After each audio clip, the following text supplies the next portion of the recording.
Aymeric Caron, qui fêtera ses 52 ans ce lundi, est le père de la petite fille Nina née en 2018, fruit de son amour pour sa compagne Fanny, avec qui il entretient une relation de coopération civile.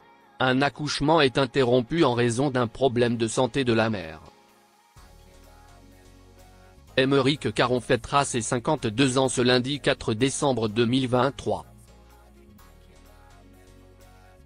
Un événement qu'il peut célébrer en famille. Il est papa de la petite fille Nina, née en 2018 de sa relation avec sa compagne Fanny, avec qui il adore un partenariat civil. Un moment très heureux malgré qu'il soit interrompu par les problèmes de santé de la jeune maman, entre un accident vasculaire cérébral et un problème cardiaque. C'est ce que la jeune fille confiait à nos confrères de Gala en septembre dernier. Une interview à laquelle a également participé le député NUP de Paris et ancien chroniqueur dont n'est pas canapé. Il revient sur le combat qu'il a mené avec sa compagne pour avoir un enfant. Avant que la nature ne leur accorde ce privilège, nous pensions que nous ne pouvions pas avoir d'enfant et avons commencé à penser à l'adoption lorsque notre fille, enfant miracle, est arrivée il y a 5 ans. Dans cette interview, le couple a également évoqué l'impact de l'emploi du temps chargé d'Aymeric Caron sur leur vie de famille. Il ne peut par exemple pas partir en vacances avec eux cet été à Menton, car il est tenu de préparer au mieux la rentrée de la législature. Je ne peux accompagner ou récupérer ma fille à l'école que 2 jours par semaine, a-t-il également regretté. Rappelez-vous que Nina a fait ses études à Versailles. L'information est rapidement tombée en septembre, quand Europe 1 et Le Parisien affirmaient qu'Aymeric Caron s'était introduit de force dans l'école pour témoigner en faveur de sa fille alors qu'il était 8h30 et que les portes de l'établissement étaient fermées. Malgré la présence du directeur, qui lui aurait interdit d'entrer dans la classe, il s'est quand même dirigé vers la classe de sa fille.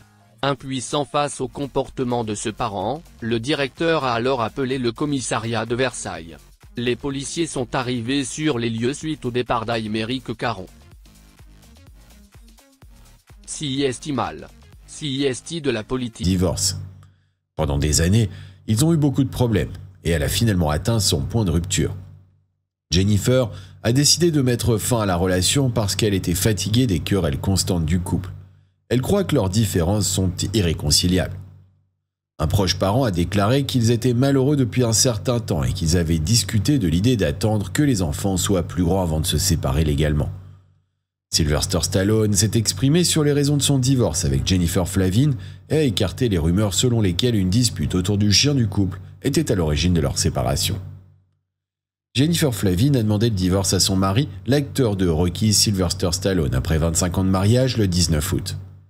Dans la requête, elle affirme que Stallone, maintenant âgé de 76 ans, a intentionnellement dissipé, épuisé ou gaspillé les biens matrimoniaux, ce qui a eu un impact financier négatif sur le patrimoine matrimonial. Plus précisément, l'allégation est qu'un des conjoints a engagé des dépenses ou des emprunts gaspilleux ou excessifs, ce qui constitue des motifs de divorce en Floride. Jennifer demande que son mari soit empêché de vendre, transférer, attribuer, gréver ou dissiper autrement les actifs pendant que cette affaire est en cours. Elle affirme également que les actifs matrimoniaux doivent être répartis inégalement en sa faveur en raison des dépenses excessives de